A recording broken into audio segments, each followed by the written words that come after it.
Depuis les 5 dernières années, on a une progression de 40% des investissements dans le secteur de l'e-santé et tout particulièrement de l'intelligence artificielle par des investisseurs sur des startups.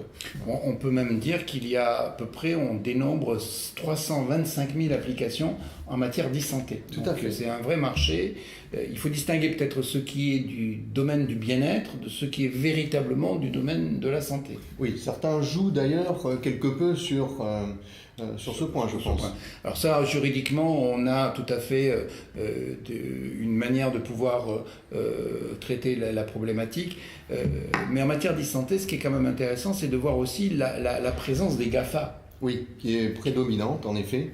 Et ce que l'on voit par exemple parmi les initiatives sur notamment l'intelligence artificielle, c'est par exemple toutes les initiatives de Google sur le sujet, et également de voir les applications qui sont faites.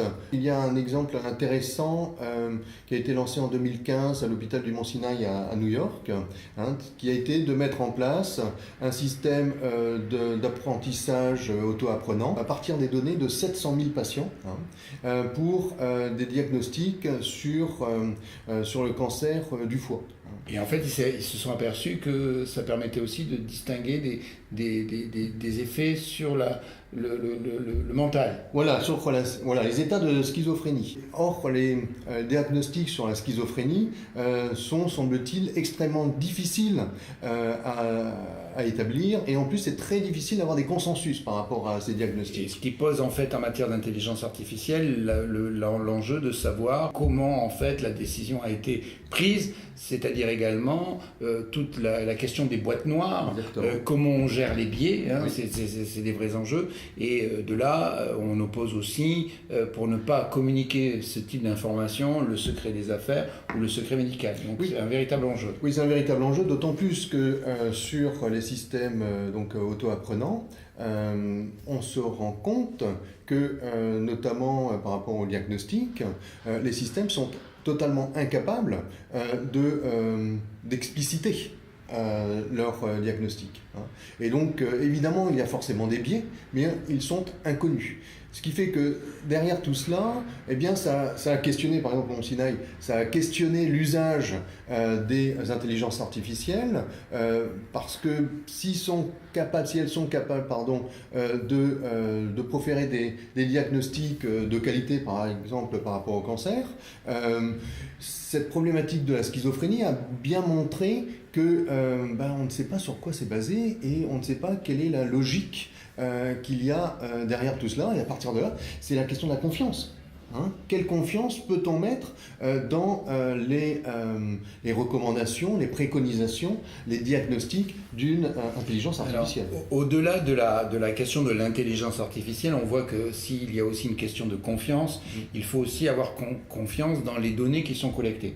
Donc les jeux de données, il y en a de plusieurs sortes, mais ce qui est plus important, c'est les jeux de données à caractère personnel qui sont vraiment utilisés dans le domaine de la santé et qui par nature, sont des données sensibles, et ce qui implique en fait, donc, la collecte est interdite, sauf des cas particuliers et dans des secteurs qui sont particuliers, dont le domaine de la santé, la médecine préventive, etc. Le règlement général de la protection des données organise cela d'une manière forte, aussi bien dans le privacy by design et by default qu'en matière de sécurité ou encore de compliance. Donc là, on voit qu'il y a une vraie gestion de la data de santé qui est forte, mais l'e-santé, c'est aussi des objets connectés. Tout à fait. C'est des objets connectés, donc l'IoT là est très important, l'Internet des objets, les risques de piratage, et là aussi le fait de passer d'un dispositif de mesure de soi à un dispositif médical.